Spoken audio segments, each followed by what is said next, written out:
We've got one of our board members here. I don't know if it's which Keith's a board member. We got two board members here.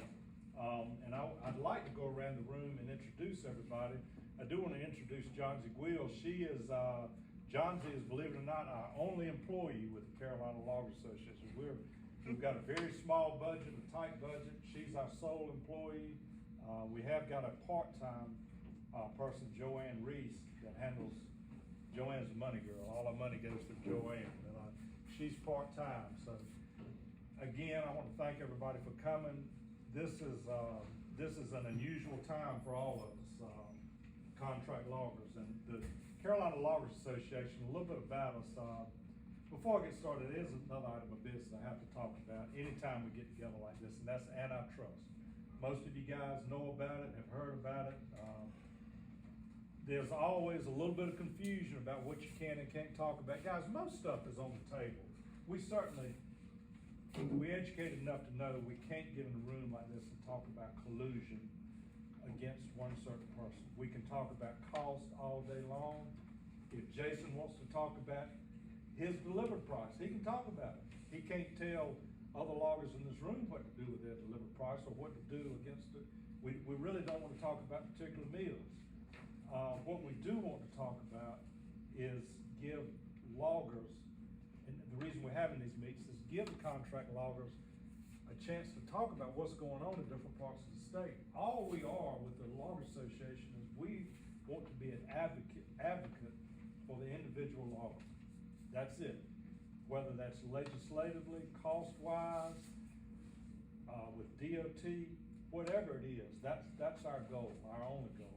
And I think we've kind of gotten behind a little bit, especially with this fuel situation has caught us off guard. But when loggers across the state started calling about it, we heard a lot. We said, well, the best thing for us to do is go around and try to get everybody together and talk about it. There is no silver bullet. I mean, this fuel situation is way beyond us. But with talking about it and having dealers here, timber buyers, loggers, insurance folks, mill representatives, where everybody can hear what everybody else is doing, and within bounds, guys, feel free to tell your story. I mean, that's all I am. I'm a contract logger. I got lots of stories to tell, like everybody else in this room. But we want folks to talk up so we all can hear what's going on, and maybe we can come up with a better way of doing things where we can survive this. This fuel issue. I understand there's one fuel supplier here tonight. Is that right? Anybody? Anyway, at our last meeting we had up in the Roanoke Rapids area, we had Hermes Saddle Brothers Oil Company, come down and talk to us, and he was so good. It's a letter in your packet that he wrote. I asked him to put in writing about what's going on with the fuel pricing and what he sees as a supplier. And one of the things he brought up last week when he talked to us, and he was very good, very informative. He talked about, I just can't get fuel anymore, no matter what the price is. He says right now he's about 30% below what he needs to buy. And one of the things he said, if you have a fuel supplier that you've been using and he's been good to you, better keep it, because fuel's going to be in short supply. You're not going to be worried about the cost. You're going to have enough to run the week. And I don't know if anybody wants to address that here, but that's a thing. And I called him on the way down here. He said his allocation has dropped 20% this week. He's able to buy. He buys out of the pipeline in Richmond, but he says his allocation, what he's getting, has dropped about 20% just this week. That's not a pricing concern with him right now. He said fuel dropped about 15 cents a week or so ago, but in the last 2 days it's gone up 28 cents a gallon. And gasoline's doing the same thing right now. Anyway, if somebody else wants to address that, I'd love to hear it, because information is key. When we know with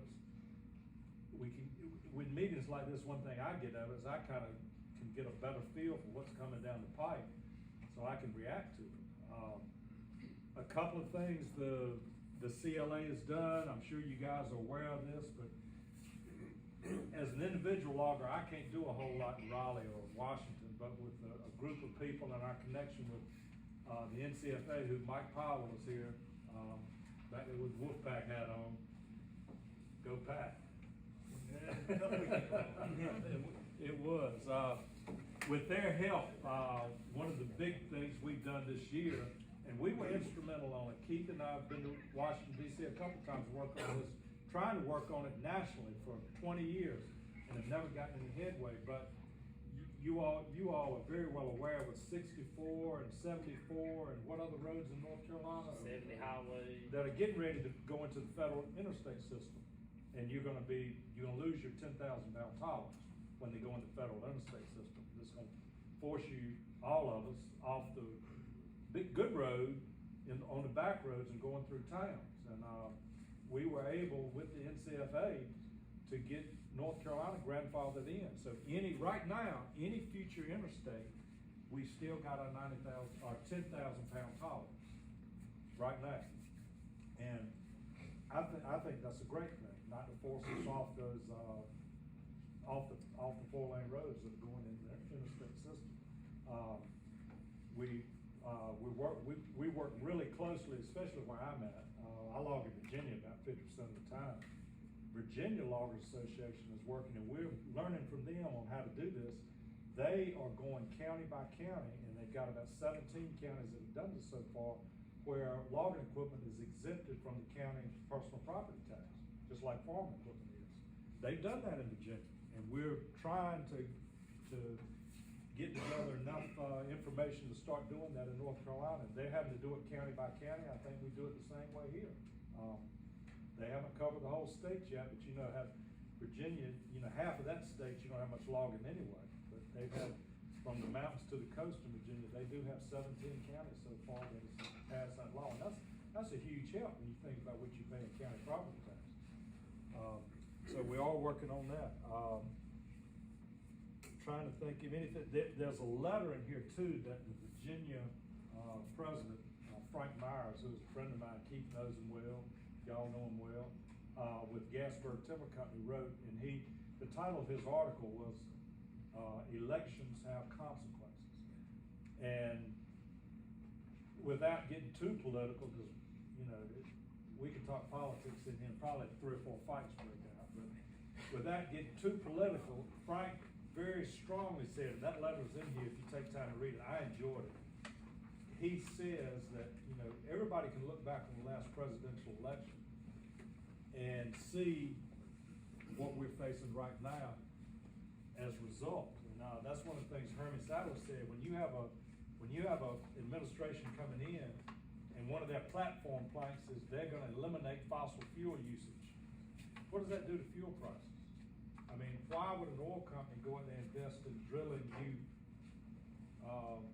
oil wells when the administration's they may shut you down? Why invest those millions of dollars to do that when the administration's against you? So read that article, please. And that's, Frank said, elections have consequences. If you got a neighbor that voted for a certain person and it's hurting you in the pocketbook, let them know, speak up. And that's the kind of thing we can talk about. We can't go out as an organization and we're a nonprofit organization and actively, right now, the way we're set up and campaign for a candidate, but you can daggone sure talk about the results and the consequences that these elections have, and what you need to do. I would like to go around the room and get everybody to introduce themselves. It won't take but a minute, so we know who everybody is. Again, I'm Chip Capps, Arcola Logging up near Roanoke Rapids. Jason too with News River Forest Products. I'd like to thank Jason Lewis and Dunn. I think he helped us also get the location. That was this is great. is nice.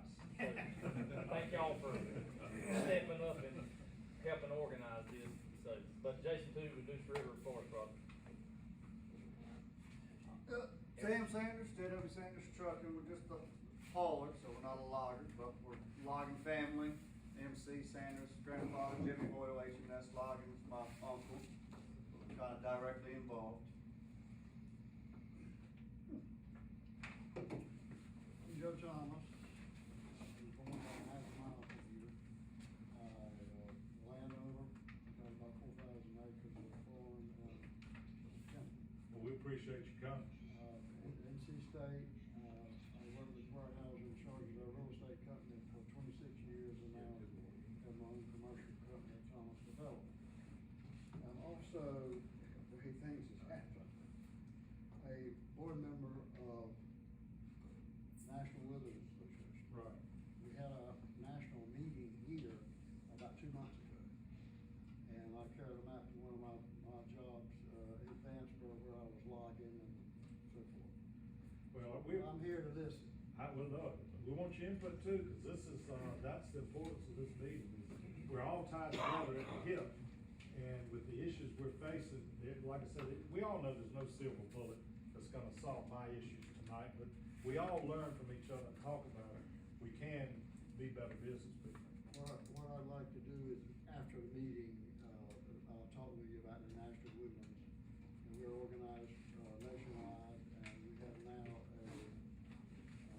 full-time executive director. And he's from Washington all the time and all that all. Anyway, I'd like to talk with you. Okay. Thank you, sir. That's all I got to say right now. All right. My lodger's having a problem. Well, that's, we hope to learn. Patty Logan out of Wallace, North Carolina. When you were talking about the interstates a while ago, while they were being so generous to let us run those roads, did they say anything about letting us run Interstate 40 and 95? That's my qualm. Right, look, I understand, it's where we should be, and, that's what we've tried, Mr. Pageant, that's what we've tried to address nationally for 20 years and have gotten nowhere. Still up there, the state roads out, they're still Yes. trying to get it done. And we have argued the same argument, but just have gotten nowhere. I mean, we've argued, every state and country wants that, to get our trucks where they should be on the interstates, rather than going down 2-lane roads. And, I mean, I know you good enough to know, you know politics, and you know the games that are played, and it just takes constant effort. It may not be for me, but it may be for my son that we get somewhere like that. Our biggest obstacle in DC has been the railroad. That's right. They're scared if they give us a inch, we're gonna take a mile. Like, Well, they how are you probably- gonna run a spur into a logging job? They You know, probably really? ought to give me to run around for 5 or 6 years over there. Oh, yeah. When I go to David Rouse at Federal Board, I said, you a G-man now, why can't we run, you gonna take our federal road use tax money, been taking it since 71. Why can't we run the federal road? That's taxation without representation. He said, I had no idea, but he checked into it, and when it comes back, it was Warren Buffett's training system. He stopped on a bigger briefcase to slide under the table, and we had it. That's the way it works. I know, it's a tough fight, and, we're still gonna plug at it, and Dr. John Hatcher, who Mike works for at the NCFA, is a friend to us, which, you know, a lot of folks don't realize, if you're a pro logger, you're a member of the North Carolina Forestry Association, so we need to use the Forestry Association too, and make sure they're advocating for us, which Mike does, and John does too. I cannot say enough good about where we are with them, so. Pete Melville, from the Thank you. Hey everybody, Mike Powell, North Carolina Forestry Association. Jordan Rose, Forestry Mutual. Keith Biggs, Forestry Mutual Insurance. Dave Bright Logan, out of Vancouver. Not far from home. Jeremy Jones, Jones Logging, appraisal.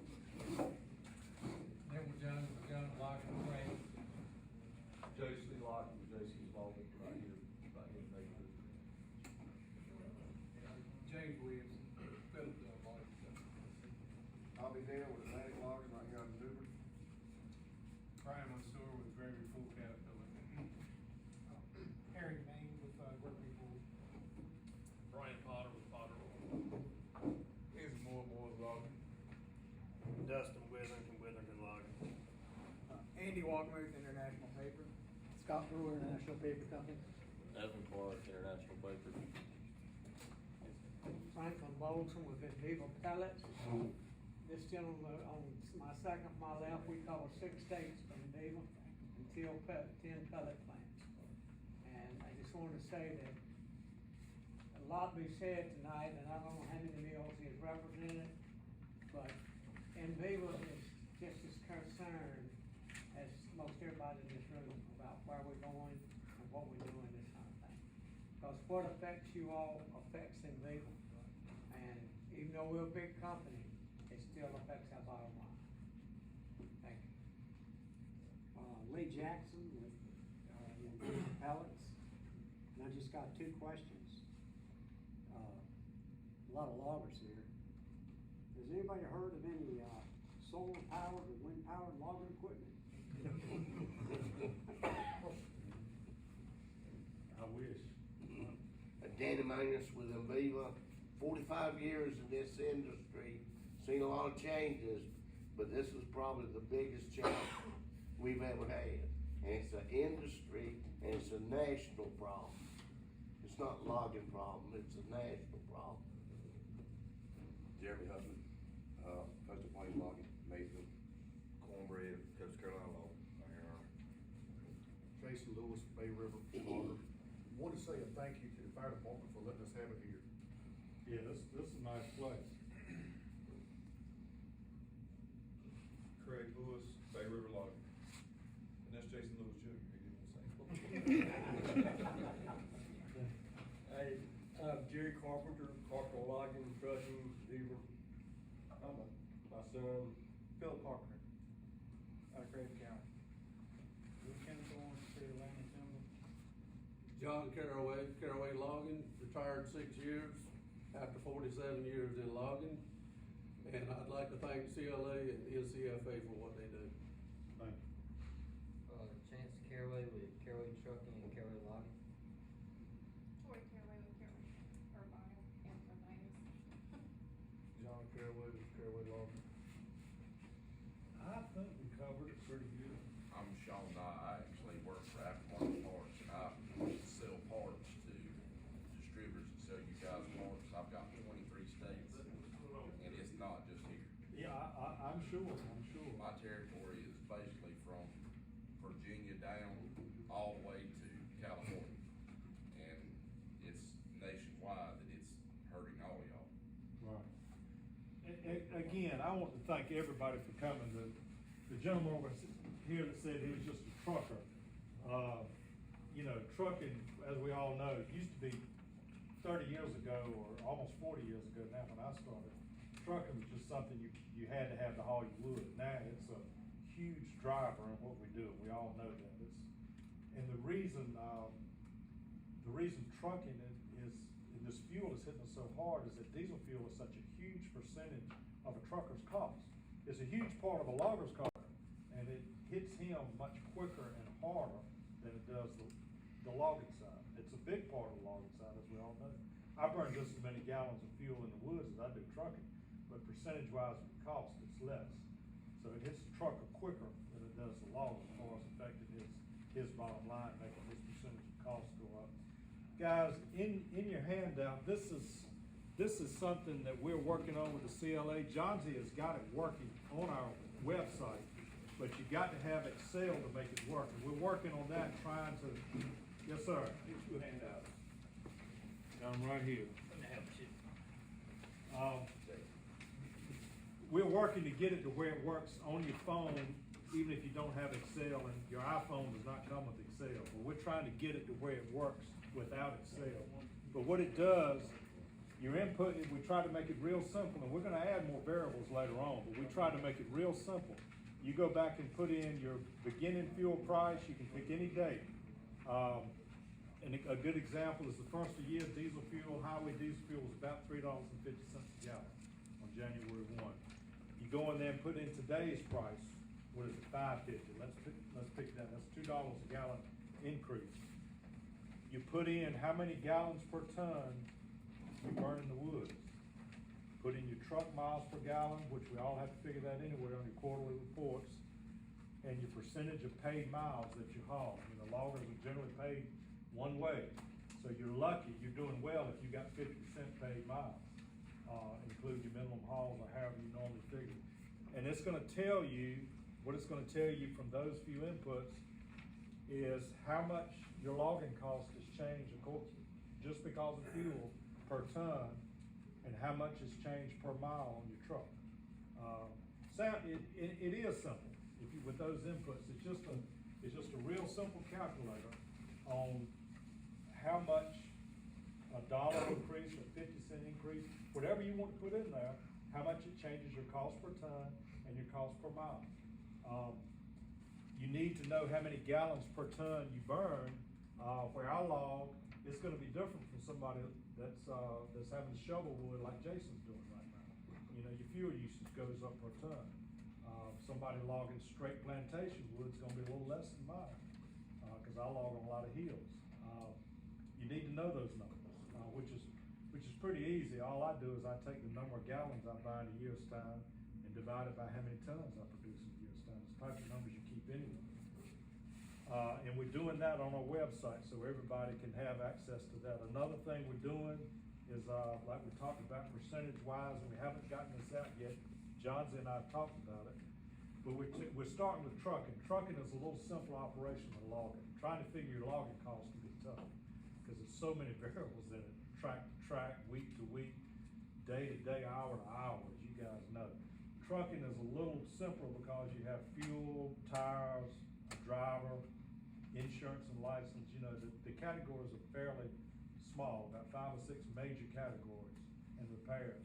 And we're gonna try to get that so you can put in your particular operation, whether you're a 1-truck operation as a contractor or a 10-truck operation, and you can see how much fuel, a change in fuel price or a change in a truck price. You know, trucks have jumped from, you know, I just pulling figures out of there, from $150,000 for a new truck to $200,000 for a new truck. That's a 25% increase. That's huge in 1 year. But you can use that calculator to calculate how much your costs have gone up per mile. And we're working on that, trying to get that posted so we're all on the same page. I want to thank, I don't know how many other equipment folks here, but we had Tiger Cat represented at our last meeting. I want to thank Gregory Poole for coming, because everybody here knows as a logger what the equipment cost is done.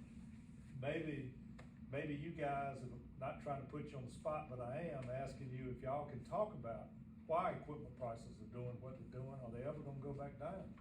I mean, that's the type of stuff I like to hear and learn about, so you can plan. You know, Danny's heard me say this 100 times. Loggers think a lot further in the future than some of these corporations do. Corporations tend to focus on the quarterly earnings and what their investors are saying, right? I mean, I'm not picking, I'm just saying that's generally the way it does. When you buy a piece of equipment, you have to think 5, 6 years down the road. And, you know, I think that's where people like Gregory Poole is valuable to us. In fact, to have them in these meetings, just to hear what they see coming, what we see coming with the fuel prices. So maybe as a group, you know, I learned from you guys. And maybe as a group, we can find ways for the CLA to be more active in that, to be more helpful into what we're doing. And to help, you know, if people like Enviva and Domtar and IP and Warehousing need information from us, we're glad to give it as straightforward as we can. And if you guys don't help us with these numbers, the more you help us with these numbers and with your input, we can give better numbers and better information up the line. And if you got suggestions, guys, please tell us. And that, I'm gonna open the floor if Gregory Poole wants to start, or Enviva wants to start, or Jason T wants to start. I mean, it's open to whatever you want to say, or Keith Biggs wants to start. Anybody that has anything to say that's on your mind, we sure want to hear it tonight. So. Chip, I'd like, since you spoke with Gregory Poole, that to start with, because we do quite a bit of business with Gregory Poole also. One thing that Dan and I, we travel so much, I don't know where I was at, but we got a call from our Mobile rep. And while we were paying for a 4036 Mobile chipper 6 months ago was around $700,000. One phone call, a Mobile 4036 is over $800,000 today. That's at one time. So over a 10% increase. And you know, that's, I'd like to know why.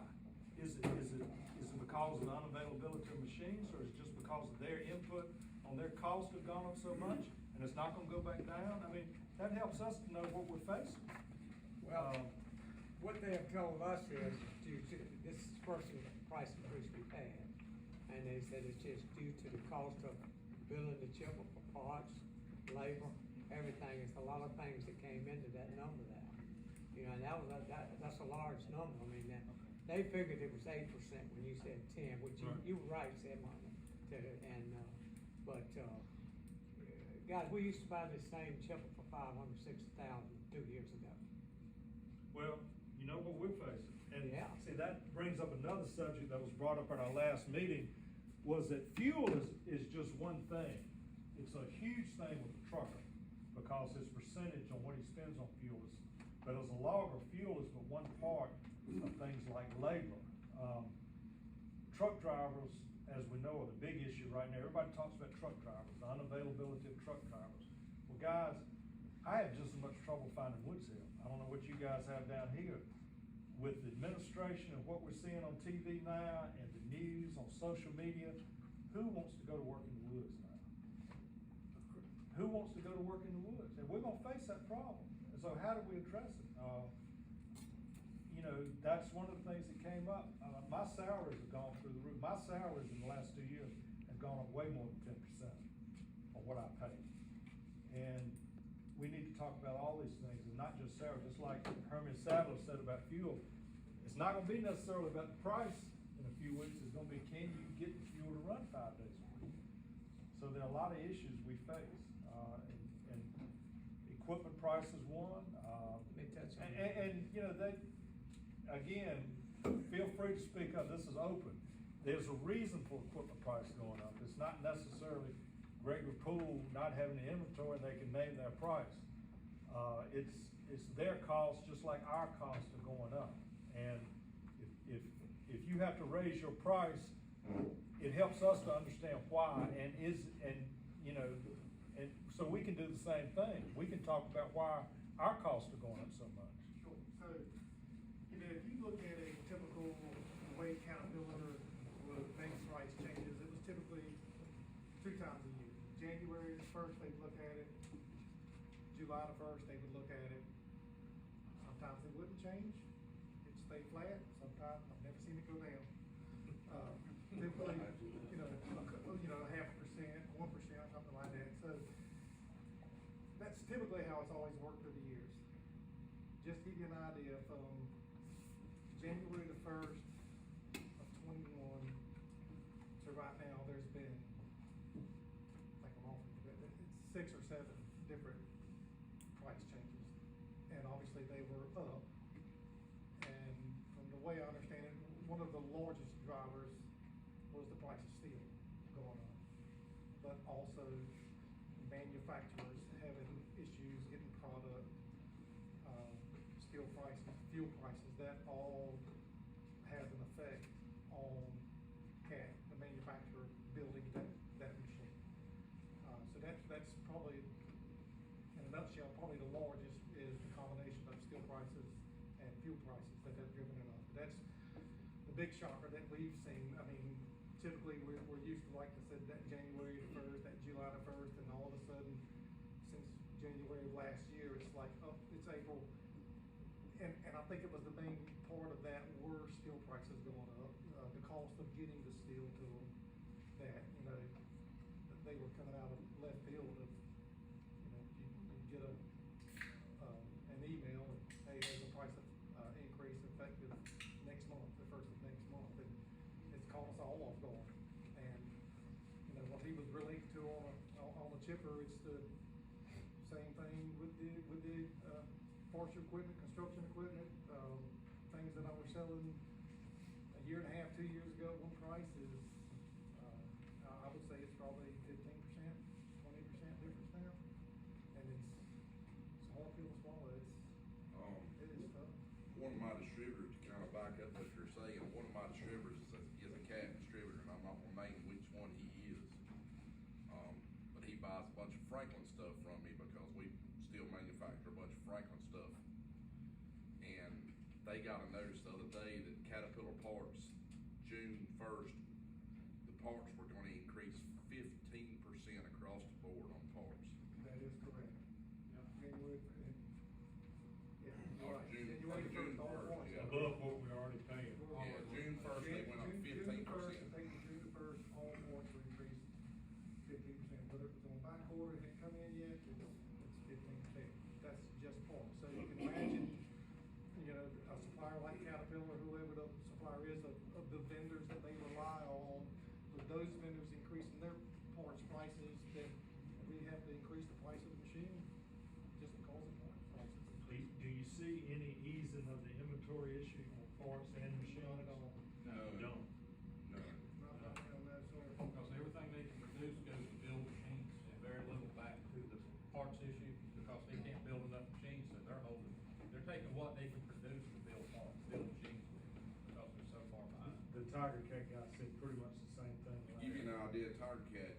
about the pictures at the factory of lines of new skidders sitting there. Well, the problem that nobody knows is that all those new skidders are sitting there missing 1 or 2 or 3 parts that they can't get. The machine's finished except for 1 or 2 or 3 parts. Truck That they can't manufacturers say get. the exact same thing. And Kenmore. they've got hundreds of machines sitting there, 99% finished, that they're missing minimum parts for, that they just can't get the parts. And we're even seeing it in the aftermarket side, because everything we do is aftermarket. A bunch of what we do, we actually have manufactured, even in other countries, and it's hard to get from anywhere. Chip, No, go ahead, I got things on my mind, I don't say them when we got a chance to say it, but the same thing, we were buying chip vans in January, 42-foot endless trailers for $35,000. Today, those very same chip vans is costing us $57,500. And Jim, that's not something that I'm just pulling out. I'm the one that signed the PO. I'm the one that knows exactly what it costs. And these are things that we have no control over whatsoever. To speak on the parts, Fred Workman, who owns Peerless Chip Trailers, we were needing chip vans. He had 45 chip vans sitting on the yard, ready to go, waiting on lights and wiring that was sitting on a ship somewhere out in front of the ocean out there. Couldn't ship them. They didn't have it. That's a big jump, 35 to 57. You know, there's a few people in here older than I am. I think Mr. Patty might have been by a couple of years back there, but I can remember well when you could walk, especially a Franklin store, you could walk into a Franklin dealership or a Cat dealership and pick up any part you wanted. Then a few years ago, it started to be just-in-time inventory. Now it's no inventory, and it has gotten out of you guys' control now. To give you an idea, the man, I sell parts to a man in Waverly, he's out of Georgia, I think it's Waverly, Georgia. He sold the first Franklin skidder that was ever sold. His name is Amos Whitehead. It was $6,700 for the first Franklin skidder that was ever sold. And it was still running 2 years ago whenever his best friend that owned it died. It was still in the woods working. He's probably been all over that. I'm glad he's got to be all over. Open floor, guys. Take the chance to talk about what's on your mind. And if you got any suggestions for us at CLA as a group, or you know, if any of you mill guys, appreciate Franklin speaking up, want to talk about something that we need to look at, anybody. Me and Jason talked about this a little bit over the phone, and I think some people were skeptical of the meetings because they didn't know what was going to happen. The meeting's more for information at this point. I'm thankful that Enviva and IP are here because they're going, I know he's going back and he's going to tell what he's hearing to his people.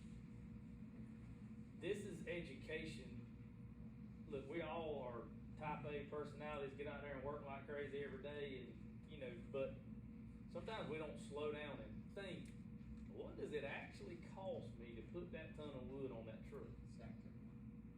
And if you'll stop and think about that, you can make an informed decision to your timber buyer. I'm gonna pick on Luke because I've known him forever. You're not going to it, I gotta have it. Look, here's my numbers, man. This is what it cost me to put the wood on the truck. I can't keep doing it for this. And then you're having a discussion. So don't anybody go back and start jumping up and down on your timber company or your mill rep or whatever, because they can't fix it overnight either. But if we don't talk to them as a group, educated, and give them factual numbers, you can't go to Ben and say, I need $3 more a ton. He's gonna say, why? I don't know why, I just know I need $3 a ton. Well, that's not an answer. That doesn't fix it. Need that 10 years ago. You're absolutely right. You're right. If we'd have been smart as an industry, and we've talked about this week, we're all scared to death that Cornbread's gonna haul 3 more loads than I'm gonna haul this week. I don't care. We're not competition for each other. Yeah, we're in the same industry, but we're not competition. If we don't stick together and speak a unified picture, it's never gonna get any better for anybody.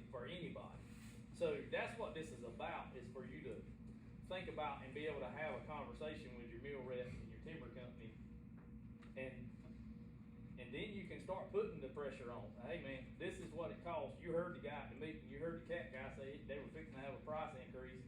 I got 2 cat loaders sitting in the woods and them fuel filters. My oil change just went from $300 to $400 just because of the oil filter. So it gives you, information is power, y'all. I mean, it's not how many tons we can move, it's the information to get to that point is what I think these are. I've been to all 3 of them so far. And I can tell you personally, I've had people calling me already that they're talking and their mill reps are asking them questions that they've never been asked before. They're asking the logger, what does it cost you to put the wood on the truck? So it's starting to get there. And it won't get fixed overnight. So don't think this is gonna fix it, because it's not. The fuel is just part of it, and the fuel is, to me, it's pretty easy to see exactly what it's costing. Your labor cost and your parts cost and equipment cost is gonna be a little bit tougher to define. But you look, I kind of wear 2 hats as a logger and with helping with the CLA. But I get a lot out of these meetings for Arco logging. I can go back and see what I'm doing wrong, or see what this gentleman has done right in his career that maybe can help me do something a little better down the line. And I learn a lot. So I'd like to hear too, if somebody again has suggestions for what we can do from the CLA point of view, or something you'd like to see us address. Just the fella here with the land company. Y'all, everybody here has a good general idea how timber pricing works. You've got, starts at the delivery at the mill, and goes down through a consultant that's managing it maybe, and then you've got maybe a land manager involved and a dealer, and then down at the bottom you've got the logger, the trucker, and the stumpage. And that's a big moving target all the time. A lot of people involved, and when you start talking about fuel surcharges, like SD's Freight or JB Hunt may tack on a fuel surcharge when they do a delivery. When we talk fuel surcharge, that's a lot of hands for that money to go through, and to track it and define exactly what it's costing per mile when your fuel goes up 50 cents a gallon or $2 a gallon like it has since the first of the year. That's what we're after, is defining exactly what it costs to run these log trucks. So you can know, so I can know on my job how much it's costing me.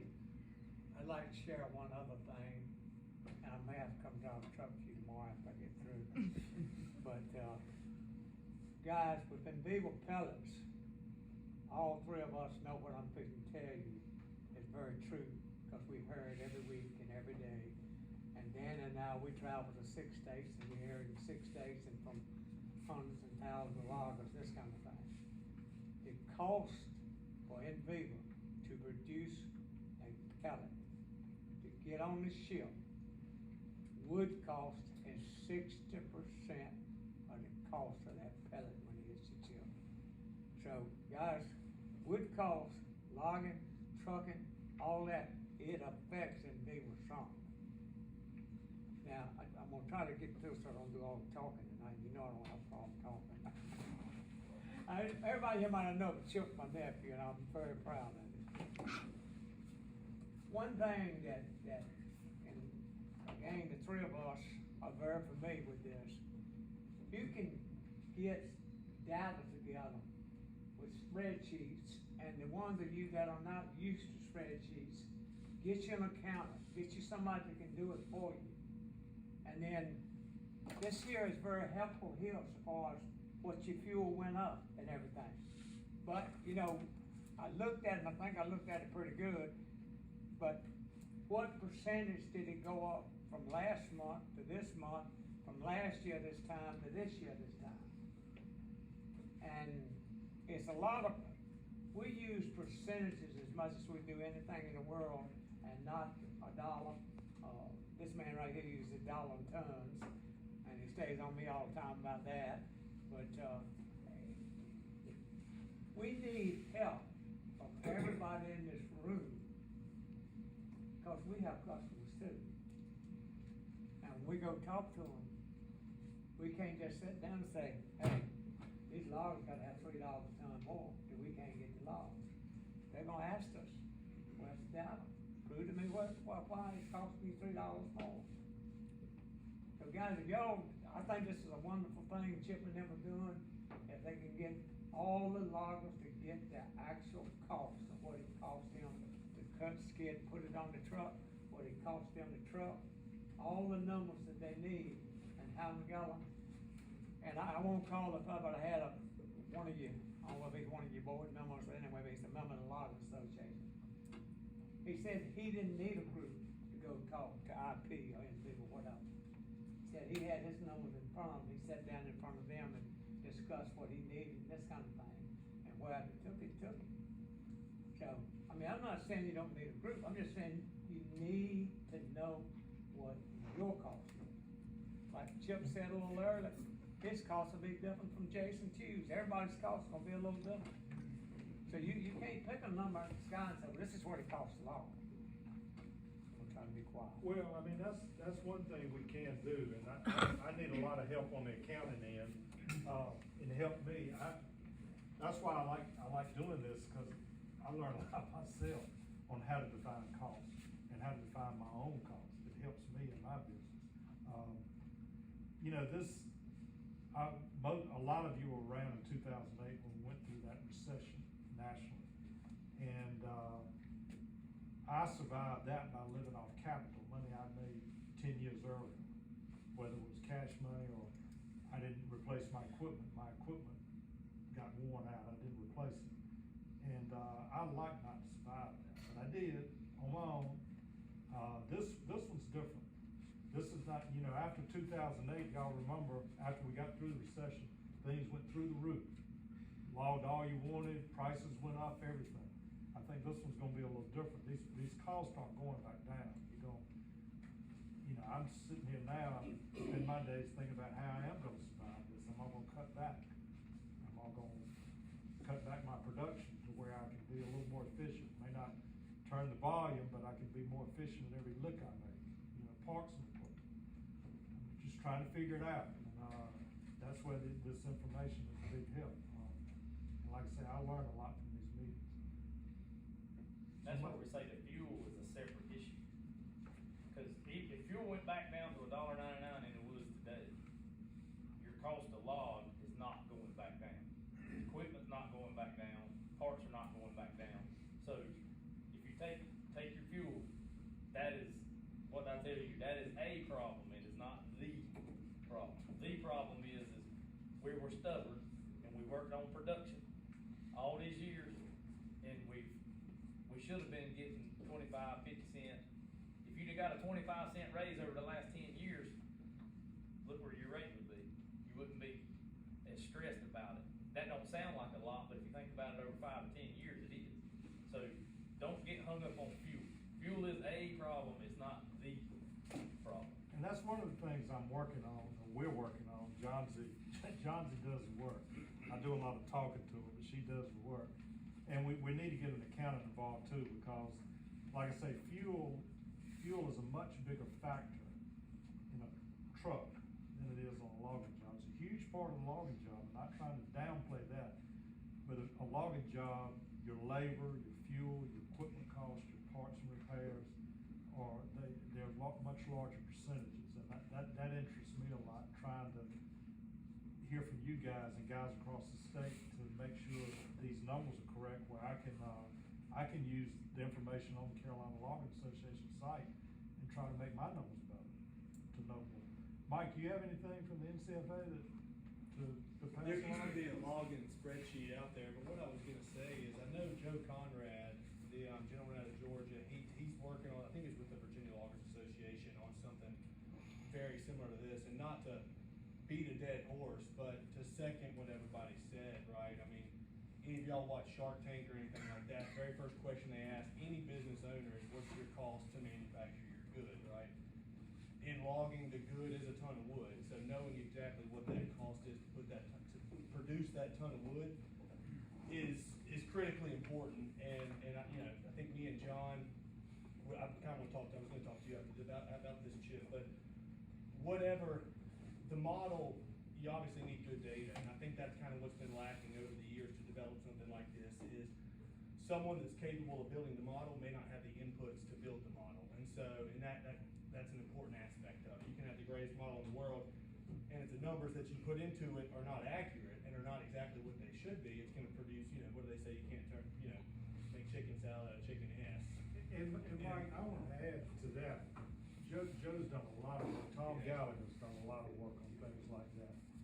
Joe's already published that study. Yeah. And one of the things that I get is that I'm so tied up in my daily work in the woods, it's hard to sit down and go through a complicated modeling procedure. My goal is to simplify it, where I can sit there on my phone in the woods, and I don't have to have an iPad or a computer with great signal, but I can sit there and figure out when fuel jumps, or if I have to pay 5% more in labor next year, if I give my guys a 5% raise or a 10% raise, or equipment costs are gonna jump up 15% or 5%, how that's gonna affect the total cost. And my goal is to simplify these tools. They're great tools and they work, but some of them are so complicated, and Danny, I think you can back me up on this, some of them are so complicated they don't work. You're never gonna take the time to make them work. If we can use simplify it a lot to make it where we can all use it, it would give us better data on that. That's my opinion, what I've seen. No, I agree. Some of them get too involved. Yeah, and I mean, I think, like you mentioned, nobody in here's logging rate and putting on the truck's gonna be the same. You have different operations, some get work on steeper slope, flatter ground, or, you know, all the above, and I think that's where the complexity in the model comes from, but I do agree with you. You can still achieve you can still see a percent change if you take away some of those variables, but you gotta have the correct inputs to build those models. You have to be able to really dive into the numbers. Joe Conrad is a great Great resource, guy. cause he really supports what we do out here at the University of Georgia. He does a good job of this. And that'll work for a one-time shot. As far as, Per ton. But the expenses are changing so rapidly, it's not gonna work. Rule of thumb in the logging business is 3 to 1. If you're taking $45,000 this week, your expenses better not be over 30. You better have 15 there. It's 3 to 1 in any logging job. You know, that's one of the things that was a big subject at the last meeting, Mr. Paget, is that, we used to have rules of thumb about what fuel cost in the woods, ain't talking about trucking now, but fuel cost, was a certain percentage. And now with the increase in price of fuel, and inflation has jumped so high, so fast, that it's put so many rules of thumbs out of business that you don't know how to budget your money. What you're talking about is a budget. You don't know how to budget, because the inflation is so great on certain areas. You guys have faced this just like I have. The cash flow, you got two different things in the woods. You got making money as far as your accounting is concerned at the end of the year and paying taxes on, and you got a cash flow. But you got to live off cash flow. The wood dealers in this room that's gonna be in business 18 months from now is the ones that's gonna have a logger left. And unless a logger is pulling money Look, from somewhere else, they won't be in business 18 months. I've seen At two the present rate it's going now. wood dealers up my way buy logging jobs that have gone out of business just to keep their wood flowing. And they laugh with me now because they realize what a crazy decision that was, but they had to keep their wood flowing. I can name two within 10 miles of my house that have bought defunct logging jobs and tried to hire men to keep them going, and it said it was one of the worst decisions they ever made. And I'm not knocking wood dealers, I'm just saying that's what's happened. Even We're before seeing it. fuel prices come on us, a loggers, their rates hadn't gone up over the years, like that young man was talking now. It hadn't gone up in proportion to everything else. We've been left behind. And A lot that's of the us, I believe, and I may have to fight my way out of this room, a lot of that's our fault as an individual logger. I have got to learn to say no, and I've learned how to say no. Well, that's true, On, Jim. on tracks, but knowing your costs, my big thing is tracks. Tracks are, whatever track of timber you're on and your hauling distance has a huge effect on your cost. How much volume per acre and, you know, how much volume you're gonna generate. And I used to could do tracks that I didn't want to do just because I was making enough money I could float my way through them, but it's not there now. I really pissed my timber buyer off big time, and I love this guy to death. Y'all know who I'm talking about with Jim Husky. I love it, but he and I have had some hard times here lately because I had said, Jim, I can't cut it, not in today's world, and I've had to learn to say no, and it's strange relationships. Yeah, when I was in the woods 60 years ago, had to cross cut a pair of mules. $5 a day is what you got. Glad to get it. First skidder, $8,500 brand new. The last skidder I bought was between $300,000 and $400,000. And first diesel fuel, logged a few years with the mules and old tractor. Finally got a crawl. The first fuel I bought was 15 cents a gallon. And there was so many sawmills back then, everybody was making money. On every But corner. now we just got a few, and the loggers, just like you say, the loggers, if they want to stay in business, they gonna learn how to say no. Right. And let people push back a little bit, you know. Yeah, that's where Jim and I, we think a lot of each other, but it's caused some friction. Not that it's deadly friction, it's just, but I've had to have some talks with him and say, Jim, I just can't cut every track you buy anymore because things are so tight on me. I don't have the cash flow and not making money to tide me through the tough tracks. And we just have to be a little more selective. Of course, that affects the landowner. And you know, we've got to have timber to cut, so we don't want to do anything negative to the landowner. Just like the mills, I would love a pellet mill on every corner. I want the Viva and IP and the paper mills and the sawmills. You had a sawmill all over the place. That was good times.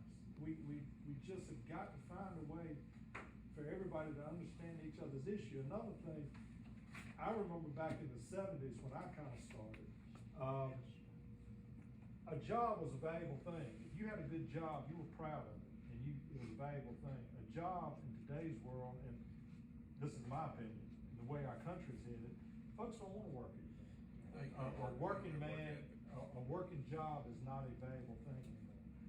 And I know that sounds mighty damn negative, but it's reality in my world. And what I'm getting at there is that I think as an industry, individually, we're gonna have to match what these bigger corporations are doing as far as benefits and pay. And that's gonna drive your labor costs through the roof. That's something we're gonna have to do to retain decent, safe truck drivers. And somebody to drive that $325,000 skidder that knows how to read a computer screen, rather than somebody to get out there and tow the chainsaw through the bushes and top over trees like we used to have to do. Well, them bulls scream like kings now, man. And it's gonna drive your labor costs through the roof. It's just something, and that's something I think as a CLA, we've got to start looking at, and I know you talk about this through the years, but as an individual logger, I have a hard time going and finding health insurance for my guys.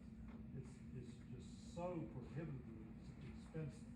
But I've got to do it to retain people to work. Got to. And I don't know what the answer is, but. Chip, I can tell you from experience, we provide insurance for, or John does now, not me, but I did for years and years, insurance on the employee and their families. And that's a big thing for the employee, you know, and we have very little turnover, you know, and talking about hiring workers, the rest in there could do kind of like we've done, is raise your own. There's mine right there, and he's got 3 coming on. There's one right there. But you know, and thinking about the, spreadsheets and all that stuff, you know, I've got spreads, or have had spreadsheets. You carry them to your meal rep, and you show it to him, and he looks at you like you got three eyes, you know. I've never seen where it helped to have a spreadsheet, show you cost. With the people I've dealt with the way fuel is, equipment, insurance, parts, tires, you name it. Somebody head of these mills has got to make a move, or there's gonna be a lot of people going out. And there's not many of us, there's not many waiting around the corner to start a logging business. And like Mr. Paget said, you know, the logger has got left behind, and I don't feel like it's all our fault. They just keep you right under your thumb, under their thumb, and there's no way to do it, and it's been going on for a lot of years. You know, we're our own worst enemy in a lot of ways. Yes. We're so independent. That's right. I try to beat you every day, just like Jason said. I try to get 2 more loads than you do tomorrow. And if you see me working a day when you're sitting at home because it's wet. But you know, What the hell is he doing? I got to buy the truck. I never cared about what the other man was doing. And I've been to my mill rep, and I'd like to think that our job was just as efficient as he probably was around. And I would ask him, come show me how I can make my job more efficient. And he couldn't do it, but you know, it just don't get you anywhere. It seems like, you know, I'm a third generation logger. Dad started out with what, 13 people in the woods? Something like that. Used to make plenty of money in the 80s, 90s. But nowadays, Sawmill on every corner. nowadays I seem like all we've done for the past 10, 15 years is trying to become more and more and more efficient by bigger equipment to, instead of having 3 skidders, we have 2. Instead of having a smaller cutter, you have a bigger one. And more cost, and it seems like no matter which way we turn to become more efficient, we never make any more profit off of what we're doing. It doesn't matter how efficient you become, you can never win. I think that's what Chip was saying is, Mr. Carroll had, what you just said is the answer. We have, and I ain't been doing this as long as some of y'all have, but every time we needed to make more money, what was our answer? Chip's brother said it the best I've heard it said at the last meeting. We have one more loaded ourselves into the poorhouse. But the problem with it is timber dealers, you sit here, you move to a block of wood. I'm a third generation logger, just like Philip, been around my whole life, all the night.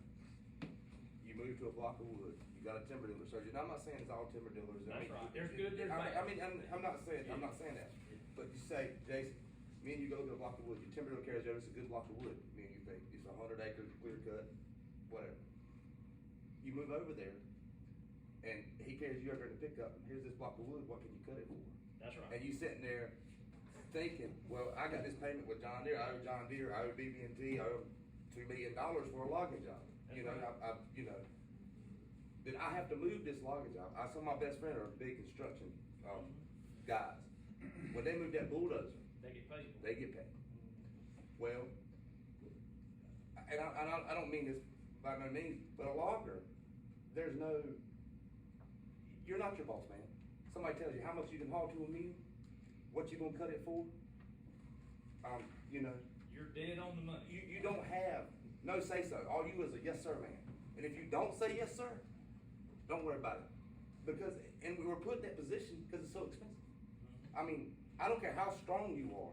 I've seen some pretty strong guys look at a logging job. Well, this guy's doing well. I'm gonna go buy me a logging job. Broke 6 months. You want to spend some money? If anybody's really rich, come on, I'll show you how to spend some money. If you wanna be a millionaire, you better start with 2.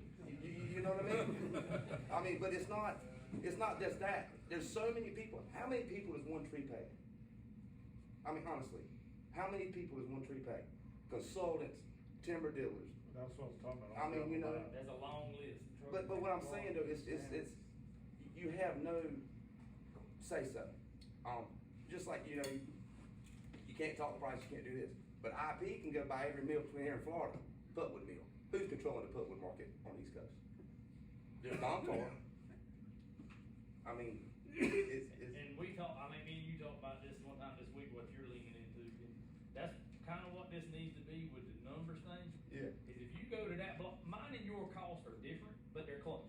Well, And if you say, I can't cut it for that, and your dealer comes to me and says, can you do it for that?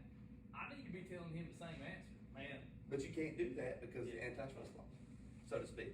No, you're not colluding there, you're telling him, I cannot afford to cut that track for that price. Here's Most the problem. loggers will say, I'll cut it for that to get the track. There you That's go. what I'm saying, Here's that's the where we problem. gotta go together and say, hey, Hey, I can't they'll do it for cut that, each other's boys. throat to get the There's track. 40 loggers in this room right here. Yep. And here's the problem. And it's everybody's problem. I don't care how much money you got. When you owe the payments we owe, and you had to replace this mess, it's wow. 3 or 4 years, it's wow. I mean, especially where we log, especially where I log in eastern North Carolina. I've got some friends and dealers that are, all, where you don't buy equipment from the resale? Eastern North Carolina. Because it's rough. I mean, muddy, wet. You've been blessed, I don't know if it's a blessing or what, for the last year for being dry. But most of the time, my tractors keep dual tires and track cutters year-round, or you don't work. And that's another problem you have. 5 years ago, my dad was a shovel logger. Lee, you'll back this up.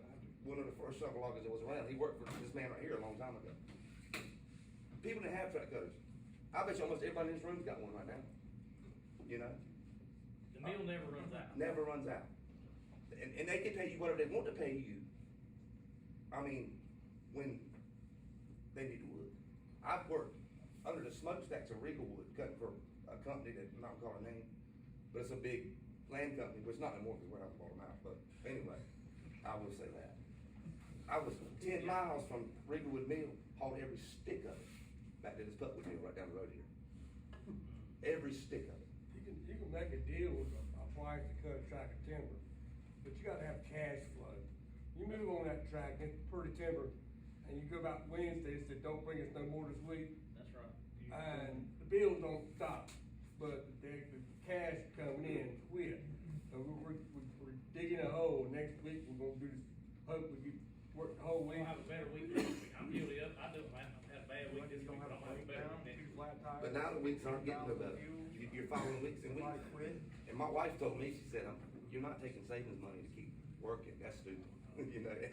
But me, the way I was raised, that's all I know. I mean, my dad Look, logged. I did it in 2008, and I swore I would never do it again, because I like not to dig myself out of that hole.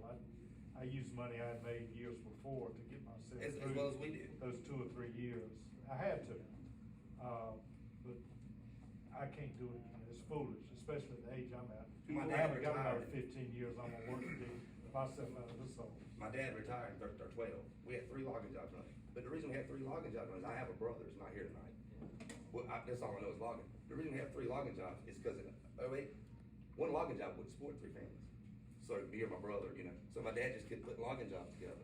And a timber dealer loves that. Oh yeah, we can use it. Well, next week, this logging job we paid last week, well, you got 25 this week. See what you can do with that. I mean, you know what I mean? You can't, it just doesn't, the numbers doesn't work. We have no say so.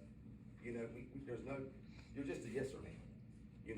Well. And it's our own fault, so to speak. It is, we've done it to ourselves, and the issue for me, I'm gonna speak, I don't see your books, or anybody else's books, I see my books. The issue with me, what I see is that we tend to live off cash flow rather than long-term planning. And if we can, as individuals, can do a better job of long-term planning and not have to have that cash flow. But that's tough when you've got a 3-piece crew, a 3-man crew that's gonna cost you $1 million. How do you not live off cash flow? Unless you're established long enough, you've got being able to rotate your machines and plan on it. And we have done it to ourselves. I mean, just like you were talking about, the way you kept your employees was the benefits. I think we're all gonna have to do that. I do that with my truck drivers. I've been doing it for a long while now. Just my truck drivers, because I faced this issue before I did. But this year I've started having health insurance for all my logging employees. I think we're gonna have to. We're gonna have to individually do a better job at managing these businesses. And the CLA wants to help and get the information out there to help you, me. I depend a lot on the information I garner to get this information. Add what Franklin was saying. I think it's a real good first step to get these costs down. we got people that we have to make a case to within our company, and they don't listen to us unless we got data and farm data. And, you know, they ask all these questions, because for one thing, they don't know that much about logging as, say, old times, back in the day. They come from a different, I guess, mindset, I guess. They're more concerned with costs and everything. And that's okay, I understand that. But, you guys can really help us if you give us some good data as an industry. Because, and there's one difference between back when you were giving them your spreadsheets and now.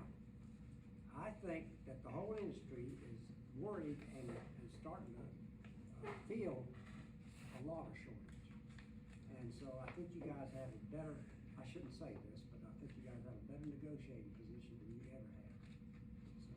Well, and two, thank you for that. One of the things we see, and you guys know me good enough, I've talked to some of you about this issue, is, you know, these meal-supported loggers. Well, that's my competition. You know, I want a level playing field. Is there not a logger in here that doesn't relish a good fight? You feel like you can compete against anybody if the playing field's level. But when the playing field's stacked against you, then it's not a fair fight, and it's hard to compete against that. And you know, that's Chip's opinion, not CLA's opinion, because we represent the company-supported loggers just like we do everybody else. But it needs to be a level playing field. I'd like to compete against anybody on a level playing field. You would too, if the playing field's level. We all, you know, that's one of the issues that was brought up at the last meeting, is that we have hurt our own self because we love a challenge. You can't go out in the morning just because you face a tough problem and let it beat you and say, no, you're gonna find a way to get the job done, get it done the right way, get the wood to the mill. No is not an answer. Defeat is not an answer. And I think that's where we're at right now. Yeah, because we keep pushing so hard, we do not take the time to think these things through. I'm guilty of it. I mean, I can't be quiet. my son's, Franklin knows my son, Jason Johnson knows me, he's 24, and he doesn't, I have been brought up all my life. I started on my own in 1983, so next year will be 40 years. But all my life, I could not miss a load of wood. I'd do anything to get that last load of wood every day. Every day. I felt like if I was sitting at home because it was wet in the woods, I wasn't gonna be able to eat tomorrow. Every day was like that. And trying to instill that in him at 24, I've got to teach him that it's more about the numbers than it is that load of wood. Because I'm trying to instill that in him now, and I can't do it. I want to touch on what Chip said, and this is Franklin Bolton's opinion, whether y'all like it or don't like it. I'm gonna tell you, several times tonight he has said, you know, we are our worst enemy. Well, gentlemen, I can tell you, because I go lots of places this kind of thing. We as a group, we are our worst enemy. And the reason we are our worst enemy is just what he just said. If he's getting 10 loads a day and he can get one more load a day, he's gonna try to get it. If he's getting 50 loads a week and he can get 60, he's gonna try to get it. Okay, he needs that, because the way things are done, if he doesn't do that, he's not gonna have the cash flow that he needs to have to be able to do that. Everybody in this room, if the mill comes to you and says, look, I want to start another job, I'm willing to do this, and we'll do that, and everything else. Yeah, I'd love to do that. Yeah, I think I could do that, I think. If you had, and I'll use the word quota, if it took 50 loads a week to Chip to make a living at what he does and make a decent profit, whatever the profit he'd like to have, and he cut it off right there and stop, that's why we make our mistake. Because we go for those extra loads. I know it is, because we gotta have them to make ends meet. But if you have it where you can do these certain number of loads every week, and the mill don't take the quarterback from you when you can run, but you can get the same all the time, rain and weather, everything else, that you have the times you can get it, we always see a big difference. Usually, I've been in this business 52 years. I remember when he first started. Been knowing him all my life. But I can tell you this, things have changed a lot from where it used to be. And when the mills come and say, I'm gonna give you this X amount to get this many loads on the weekend, everything, it don't help you. That's why I don't haul. And it, But they buy it cheaper to fill themselves up. Son, one thing I wanna say, I like to read and learn things, and that's one thing that at 63 years old, almost 63, it kinda keeps me in the loop a little bit. I ain't quite as old as Keith Biggs back then. But one of the things I read, and it made a lot of sense to me, thinking about what's going on right now, logging has always been a very capital intensive business.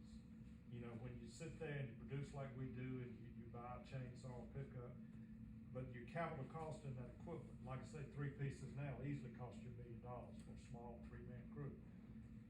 It's a capital intensive business, and I knew this, but I never seen it on paper, that a capital intensive business is much more sensitive to production than any other type of business you could have, a retail business, a gas station, a restaurant business.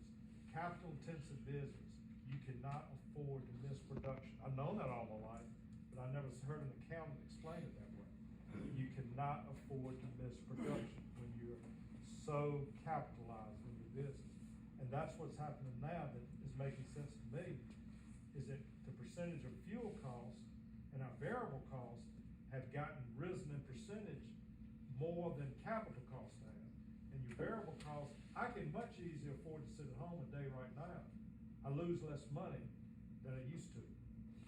Used to be 20 years ago, if I sat at home a rainy day, it killed me. But right now, with your variable costs so high, fuel, labor, and everything else, in relation to your capital costs, it doesn't hurt you. It's a much easier decision for me not to go to work if I want to tear my road off next night. Much easier, because I lose a lot less money with your variable costs getting so high. And maybe it's some accountants from explain that a whole lot better than I can. Sir? How many days did you stay home? What? Last year, how many days did you stay home? It's not near as many as it used to be, just because roads are so much better, right? I think. Yeah. That's true. You know, Speaking on his point, you said you had a quota of 50 loads per week, and you got that, and that sustained your business. But that changes on every block you move to. So, yeah, this block right here it might take 50 loads to get it, but this one might need 70. So if my cutter breaks down in between this, and I can't hit that 70, and I go in the hole $20,000, $30,000, how do I get myself back out of it? I produce more loads. So I have to push harder and harder and harder and harder to catch back up. So there's no specific number to keep my business running every week. Say 50 loads, 60 loads, 70 loads, to sustain it from month to month. It always fluctuates due to timber prices, what he can pay us, what fuel costs and breakdowns. There's no way to say, yeah, 60 loads will sustain me forever. Then when I hit 60 loads out, I'll just go home. It doesn't work that way. I used to have a secretary, I used to have a mechanic. Now I wear that hat, I wear a secretary hat, mechanic hat. And Still running a cut machine? Yeah. 67. Try to be more efficient, try to get more loads, try to be efficient, cut costs, and I'm still. When you lose one man nowadays, and it shuts your whole job down. You shouldn't have to have a perfect week to make a profit. Loader does it. There's no perfect week to deliver, it does When's three the last jobs. time you had a perfect week? Never. And if you move, that's your profit, that whole week. I mean, if You're I'm not out, done. that's it, it's You gone. gotta move, You know? and they can cut it. And that's it. Low price per ton, low price per ton of clean you plow, the quota of clean up quicker, you know. You combination both of them like we're all sitting here tonight. We've all experiencing that right now. And I can remember when GP 20 years ago was paid $85 a ton. And then the good Koch brothers come by and they clean ball them out and they dropped it to 40. And that still ain't the problem. The problem is I've cooked for a lot of dealers over the years.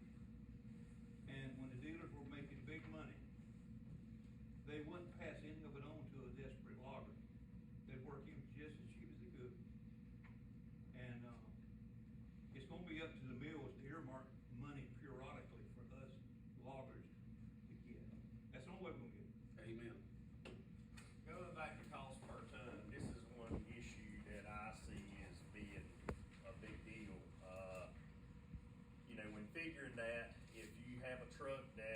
should be hauling 4 loads a day to the mill, but only gets 2 loads a day because of turnaround times, being crane broke down, mills not putting their loggers on quota and letting the trucks jam in there. I mean, that's gonna cut that, make it twice as much per ton. And that's one of the biggest things that has affected me over the past few years, of course, is trucking and the turnaround times and stuff in the mills when, well, if I operated my job like that as far as the maintenance and stuff goes on the equipment, I wouldn't be in business, but. I've told these guys many times, maybe not Danny, but the guys that work at the Northampton mill, they need a longer running that wood yard down there. I mean, distribution of quota. And I'm not picking on you guys, y'all know the issue, but a logger would have that crane up and running in 10 minutes, unload the trucks. It's just the way we think. And, speaking on that, my brother and I, he's logging way down on the eastern coast right now, near Franklin, Virginia. And we're working through sharing trucks. I'll send a load of poles east and let him load it back to Roanoke Rapids, and we're working like that. But and we all know this, I'm not saying anything we don't know. It costs you more to lose a load of wood on production than it does to have an inefficient truck. Right? And we've all heard of dispatch trucking. Well, dispatch trucking work fine, and Mr. Pat can get every load of wood he wants to haul in today's time. Well, when my contractor sit on the yard 3 hours, I give him extra $100. Right. But my wife's inheritance is about gone. Or when you got a truck going to a mill that you're 80 miles from, and you get a phone call or a text message, hey, we ain't finding more wood right now, we're done, cut off. It's so many variables in a day's time. That's why dispatch trucking has never worked in the woods. And it's a wonderful thing if you can get your percentage loaded miles up to 60% or 65%. But it's just about impossible with the variables we face in a day's time when you don't know. I mean, look, I can set a plan. We all know this. You try to make a plan in the morning when you leave home. By the time you get to the woods, that plan's changed 10 times. And it's gonna continue to do it all day long. That's why dispatch trucking in our industry just is such a hard thing to get work. It would be wonderful if we could do it, where I could send a truck your way and you load it back my way, and we increase our loaded miles percentage. But it's been tried time and time again. Very rarely it works because you want something you depend on, that you know is gonna move. You gotta park your own trucks and it gets slow, and contractors first, give them all the breaks, cause that's the only way they gonna make any money. The cost of my No matter how much wood inefficient you got trucks. piled up in the woods, if you ain't got a contract haul there, Right. you're in trouble. Everyone come eat on each other on price. So I'm paying $4.25, and he's paying $5. Where the contract trucks go, they're all going to him. It's like we're killing each other on trucking because I'm bumping it up 25 cents this week. He's bumping it up 25 cents. And the other trucks go from here to here to here to here. I got wood stacked higher than the ceiling of the roof, waiting to go to the mill, and no trucks to move. Then on top of fuel and everything else in quota, you're screwed. That's costing you, losing that load of wood, for me, I'm not saying you, for me, that cost of losing that load of wood is much more than an inefficient truck. An inefficient truck's bad enough. And I happen to own all my own trucks, and I'd rather eat that cost than lose a load of wood. And I think that's what you were saying, right, Mr. Patrick? You better keep them contractors busy. Yeah. And But pay I 'em. wish everybody could, and I say this because I know the facts. West Rock and Roanoke Rapids got the best turn time anywhere I know of in this kind of thing. And if we all could do that, we'd all be in better shape. Thanks to Mr. Rose's daddy back there, but he's a short timer now. He's gone as the next week. He has done. Am I missing that, or is it still happening? Huh? Is Bernard Rose's turn time better than most people around here? Oh, It ain't better than most, it's better than all. Bernard has always done a good job at West Rock down there. Always. He told Dennis, I think it was last year, that he said his turn time was 15 minutes, he's gonna have it 14 minutes this year. It's always, Bernard has always done a wonderful job down there. Yeah, unfortunately. course, that whole meal, I mean, even when you were there, that meal always did a great job turning trucks around. Always did. And the one thing I would like to interject, you said a while ago, a logger shortage. I completely disagree with you. I hope so. There's not a logger shortage, it's a truck shortage. But I think. There ain't a logger in this room that can't produce more wood than you're producing right now. If things don't change, there will be. There will be. I agree with that comment completely, but as of today, how many more loads did y'all move if you had plenty of trucks? 10, easy? 10 a week? I could move probably 30 or 40, I carry a load That's around what I'm tractor saying. Everybody in this room could move 10 more a week, no problem, trucking wise. Look, I'm buddies with Sam, me and him talk every week. He could add 10 trucks right now if he could get the drivers in the trucks. And people are begging him every single day to add more trucks. I begged him. I told him to name his price one time. He wouldn't do it because he couldn't find a driver or a truck. You know, I mean, it's not a logger shortage. Well, when I say logging, I'm talking about down the road for you. Mr. Patch says, third of everybody's gone. Yeah. They're going out of business. But meals unloading, like Dustin just It's said, different than it was. meals unloading you is key. Yeah. It is key. Jason, I'd like to answer your question this way, if I might. Don't mean that I'm right, I just got to think. There's not a logging shortage. There is a logger efficient shortage that don't know their cost, don't know what it costs from the log, and that's the biggest problem we had. This is one thing about this meeting here. We hope everybody's getting a lot of it, where you may know your cost and do very well at it. There may be 3, 4, 5 other people in here that don't know what it costs them to log. And when we say there's a logger shortage, I mean it's gonna go out of business this year. I mean it's gonna quit because they're not making any money. We're seeing that every day. Probably the 6 states we cover that. You got the older logger. Danny hits on this all the time. That he doesn't want his children to log because he done made a lot of money at it, and he just gonna park everything and sell it because now's a good time to sell it. But there's not a logger shortage. I use the word. There are logger efficiencies in knowing their cost and what they can do and what they can do. Franklin, let me invite your attention to the fact that I was sitting in my chair last week, and I got my paper and pencil, and I went writing down my friends that own logging company. I counted 12 that went out of business in my area in the last 12 months. 12. It's coming. Mr. Padgett, I'll answer this way. What are the mills to do when Jason says there's not a logger shortage?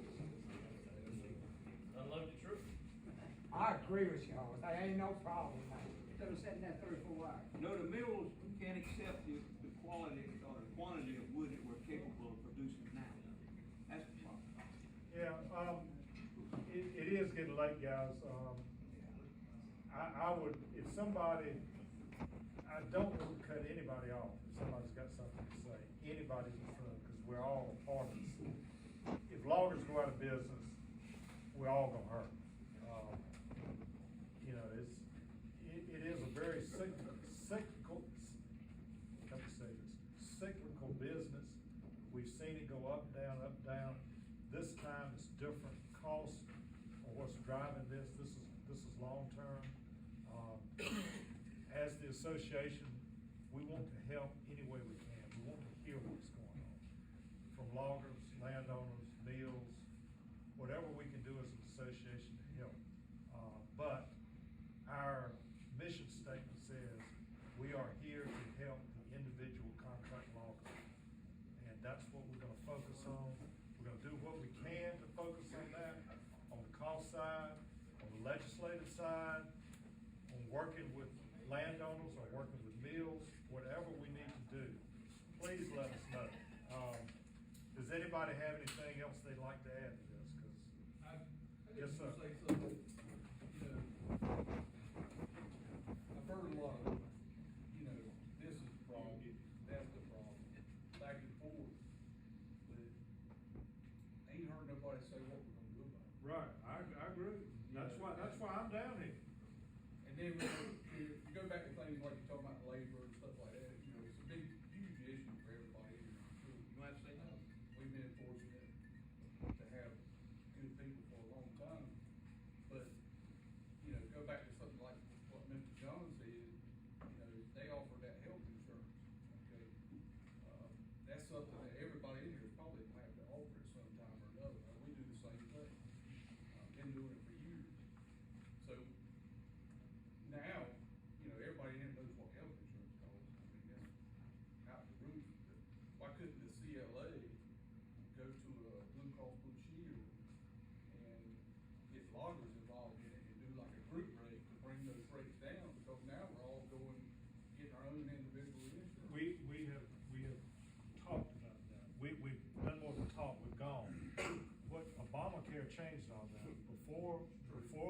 Obamacare came along, you could go in as a group, combine resources and get a cheaper rate. Right now,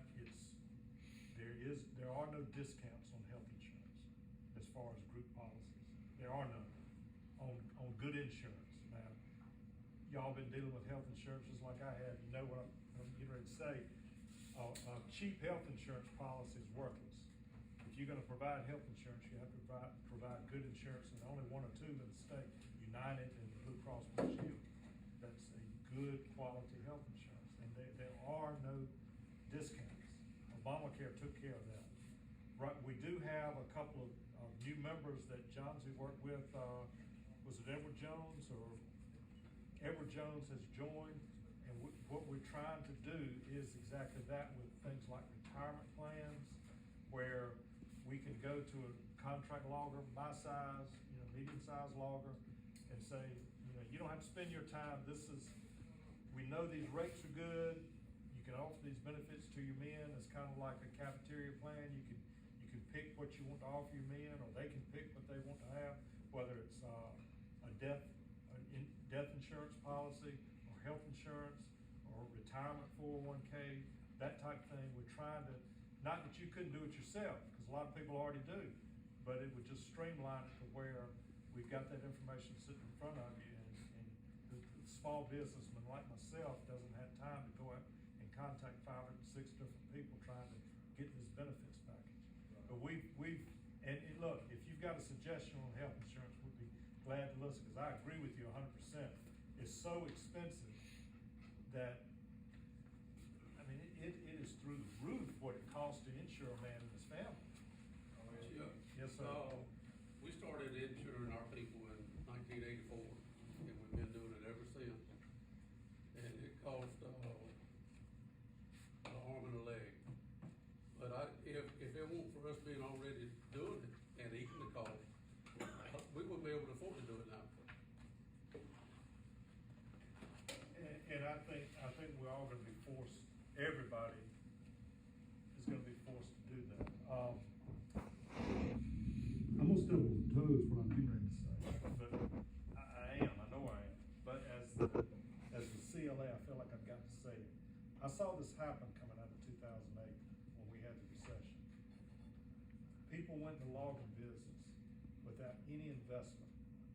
I don't know if it was the banker that did it, or his uncle in Mexico that did it, or his uncle in Canada that did it, or if it was an equipment dealer, or a timber dealer, or who did it. But that's our competition, guys. Somebody that's been in business 40 years and it has an established firm business, some guy can come up tomorrow and take every bit of your business. And that's one of the problems we're facing, is that no matter how established you are, some guy could come up tomorrow with a little bit of monetary backing, and he can crank a chainsaw and run a pickup down the road. He's gonna be in business, taking business away from you. Now, I know I'm gonna step on some toes when I say that, because I said some folks make their living, but I see that as a problem. And, with ProLogger, we've been trained, we're trained to death, all the insurance requirements we got to have, workers' comp requirements, liability requirements to deliver to a mill, they're gonna require a certain amount of insurance. What the DMV requires you to put on your truck going down the road compared to what an automobile has to have on. Those type of things, if you do them right, you ought to have a leg up on somebody starting in business tomorrow. There ought to be some kind of barriers to entry. And I saw that kill us right after the recession in 2008. Now, whether that's gonna happen this time or not, I don't know. And I know that's a sore subject, because I'm talking about my competition.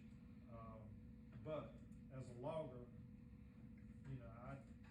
it's hard to stomach sometimes when you've invested yourself in this business for so long, and it's just open for any guy to come in there, and you have no way. It's not a level playing field.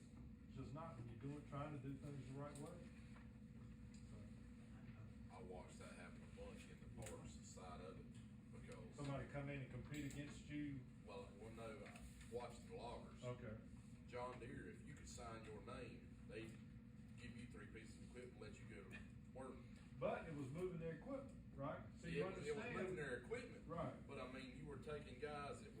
17, 18, 19, 20 years old that hadn't come up like all y'all have in the logging industry and been doing it their whole life. They're seeing all these guys driving these big trucks and all this stuff. Oh, I wanna be a logger. And they go start a logging crew, so John Deere would just, if you can sign your name, we'll give you 3 pieces of equipment. It usually don't last about 6 months. But I mean, I watched a bunch of them flood the market and it hurt all you Well, guys. yeah, I mean, yeah, but it lasts about 6 months.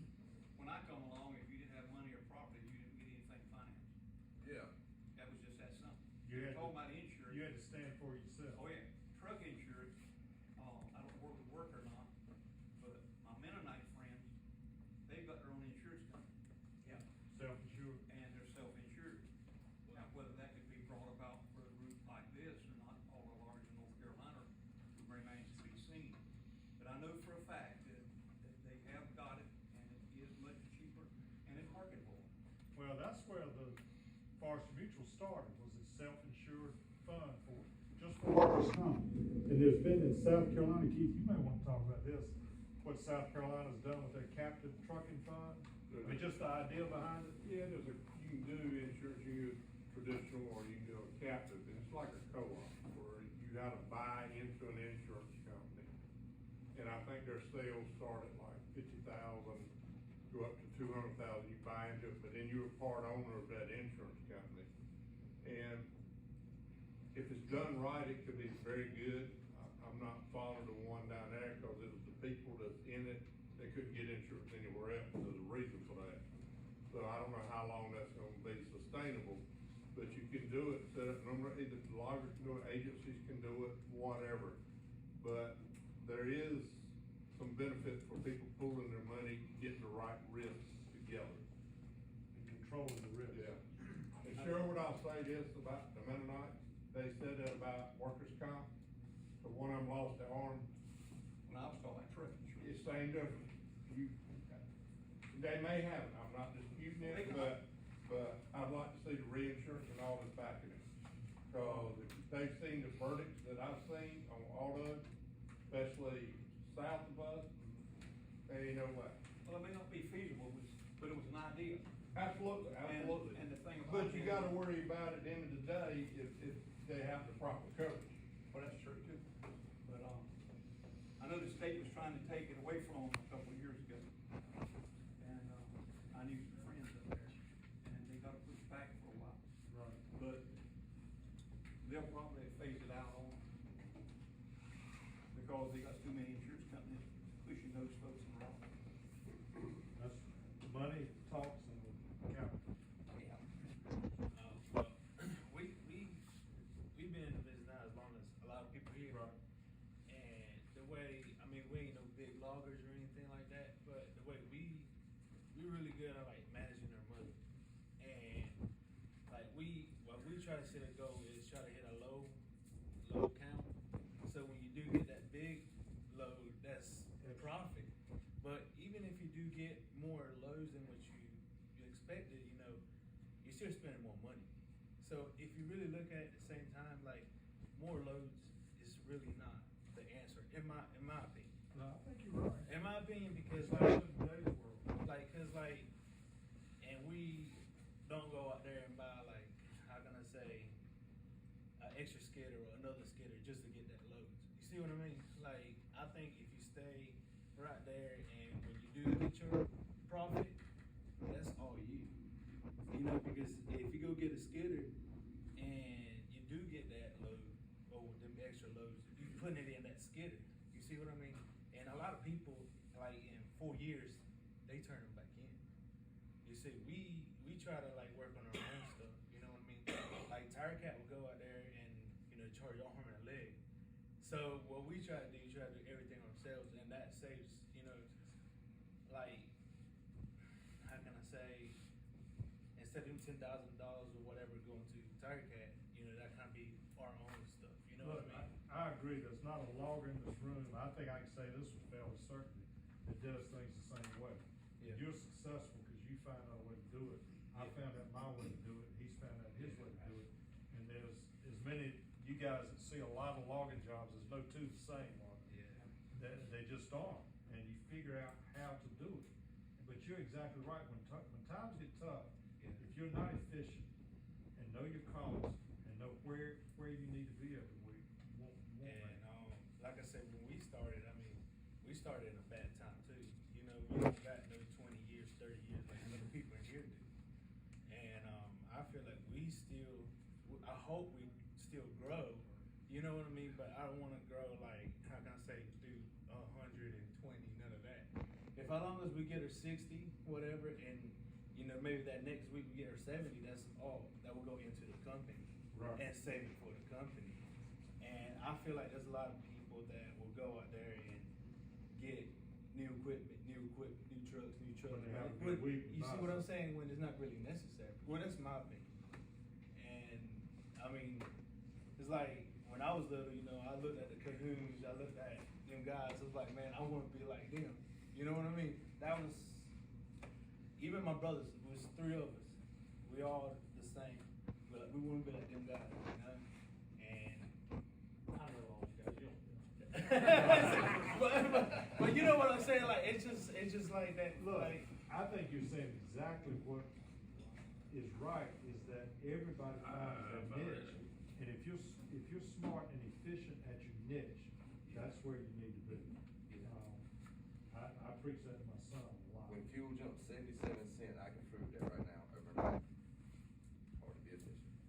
Oh, Efficiency won't cover up 77 cents. It jumped 70 on Monday. that's, If you bought fuel Monday, it was one price. The next day, off-road, 77. and that's totally out of our control. You have to, everything you have out there runs off fuel, except maybe your trim saw, right? I mean, everything.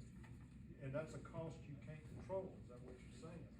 And there is no silver bullet, and, yes, sir. Chip, I'm telling myself all the time, speak what you were lying and saying a minute ago. I'm not a second generation logger, my dad's a hog farmer. He worked my ass off, I didn't want to be part of that hog farm. I've been in timber buying, I worked for warehouse, I worked for timberlands, worked for canal wood. I've only been logging almost 10 years, so I'm that new logger you're talking about. However, CLA gave me some kind of award for being that logger. Right. I'm not the logger that competes with everybody. I want every load I can get, but I'll help Coop get his, Jason Lewis get his, Little John, I'll help anybody who get their load. The problem I see with knowing our cost, we need to know our cost, but nobody else needs to know our cost. And Viva don't need to know my cost, International Paper and Timberlands Warehouse are damn sure don't need to know my cost.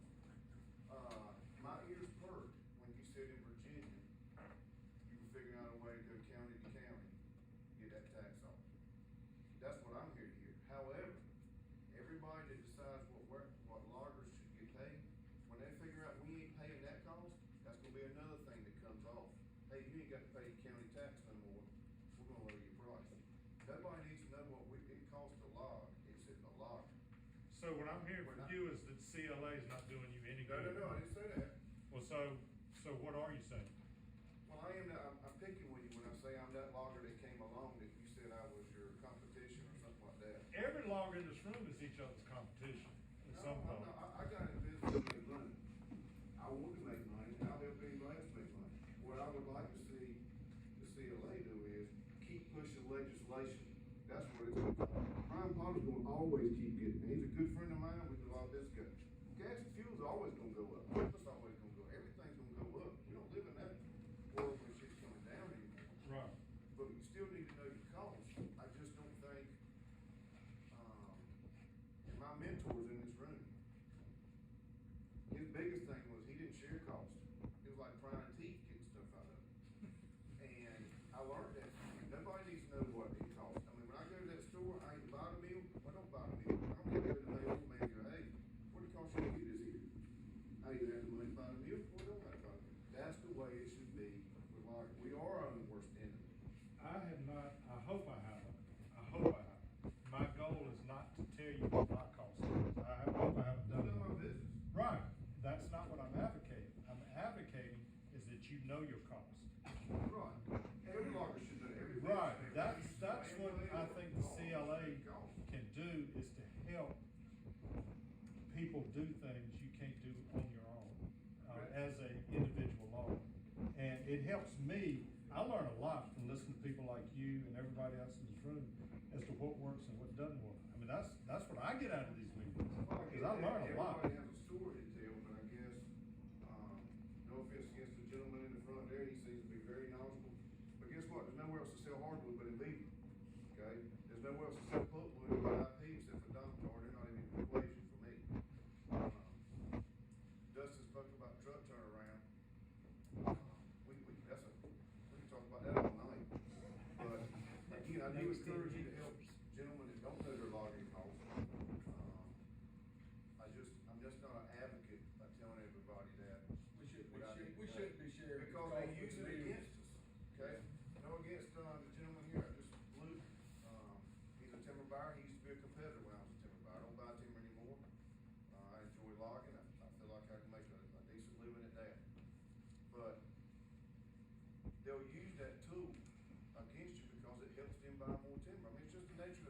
y'all generate, help the logging costs, that's fine. I'm just not a fan of sharing that with nobody. I think they use it against us. My biggest thing, personally, is not logging costs, it's trucking costs. I feel like for years, I'm talking about for 30 or 40 years, I think trucking cost has been something that has been grossly misfigured. And I'm with you on that. I don't feel like anybody in here needs to know what my trucking cost is, or I need to know what your trucking cost is. But I think this is a personal pet peeve of mine, is that we need to push the trucks to stand on their own. These trucks are such a huge part of cost right now. They need to stand on their own, and not me, as a logger, take part of my logging income and prop my trucks up. And I think everybody does that. For a reason, you have to have your wood moved. Yes, sir. There's one thing you said there Before you about. say that, No, go ahead.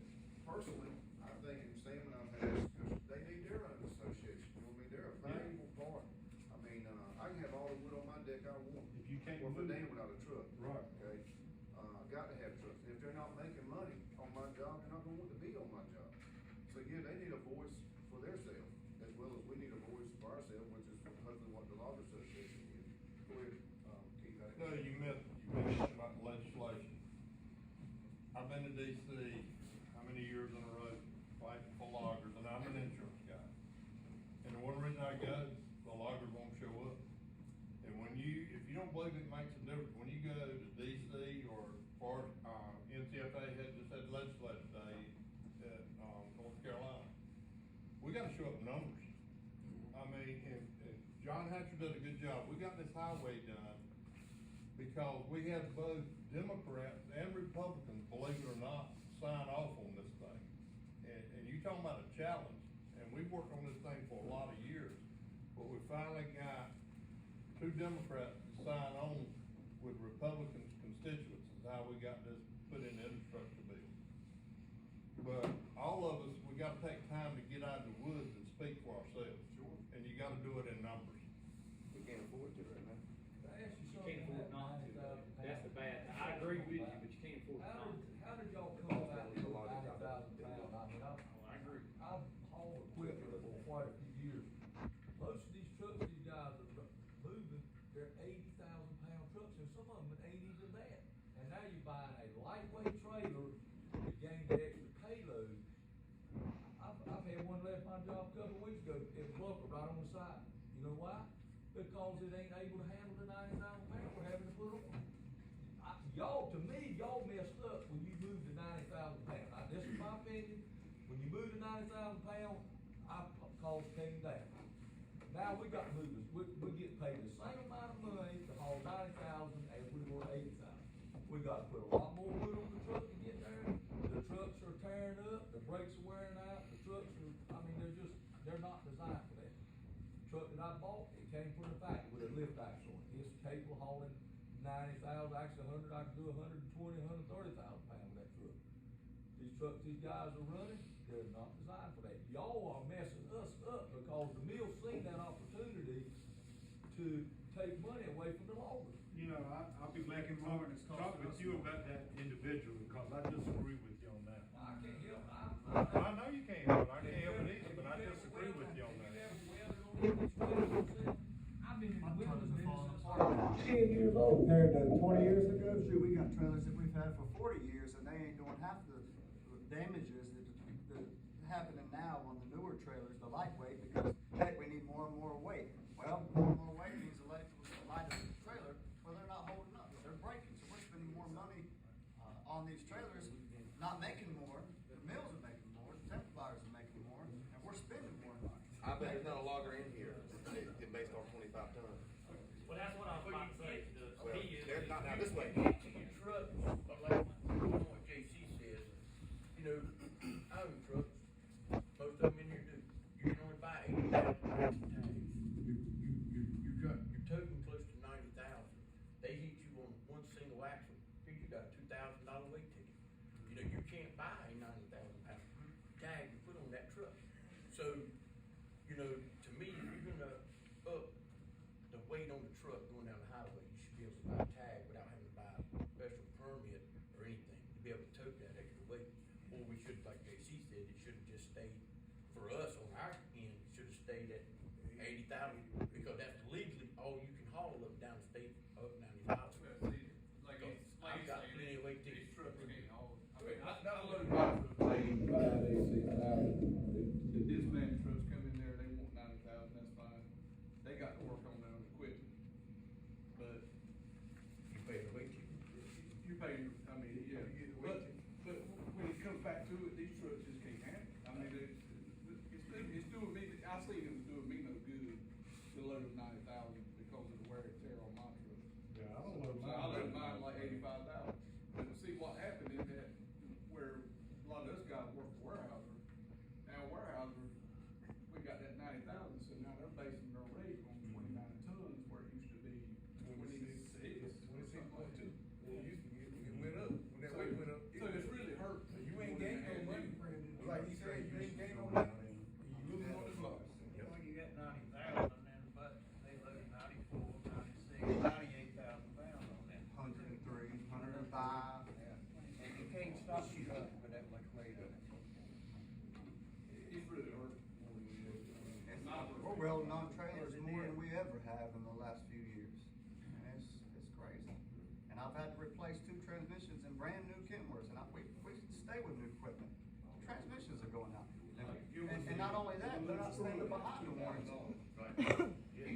They're saying that it's shock loaded from logwoods because of the weight. The extra 10,000 pounds, that's 5 tons. Weyerhaeuser went up, what, 3 tons on the payload?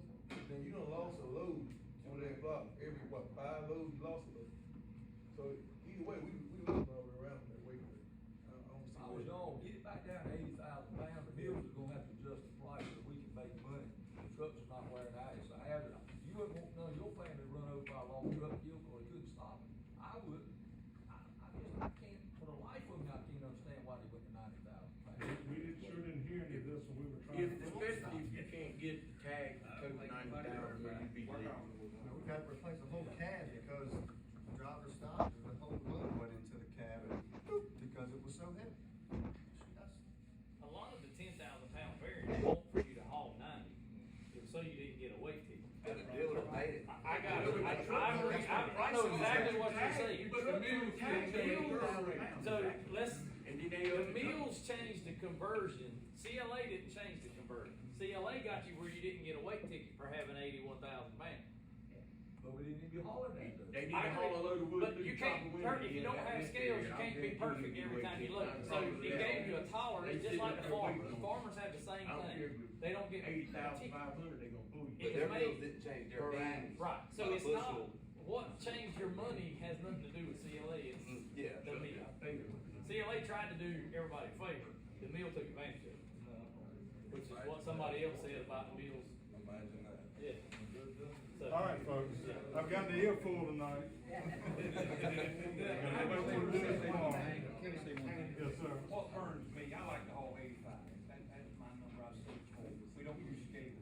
But what burns me, they won't let me haul, and I log a lot, all the way up to Newton Group, and that 40 is right there for me to put 40, but yet they won't let me run it.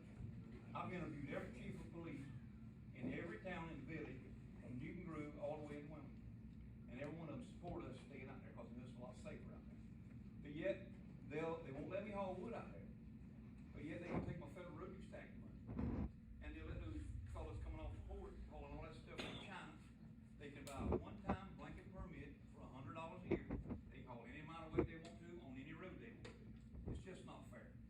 It's not, but you know the answer, the only way we're gonna get there is legislatively, working at it, and that's not an easy road, Well, as you know. when I got on David Rouser about it, he introduced a bill in Washington DC to do that.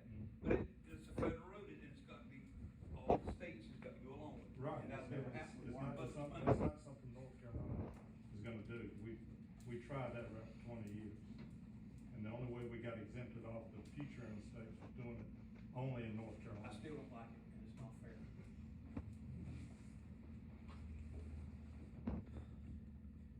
Chip, I wanna say something, you touched on some of, one of your, what you were saying in your presentation, you were saying that you wanna be on a level playing field. And you were talking about folks in business with no capital, with no money and all this. But I can tell you, I'm the one that's doing it. But I'm not doing it myself.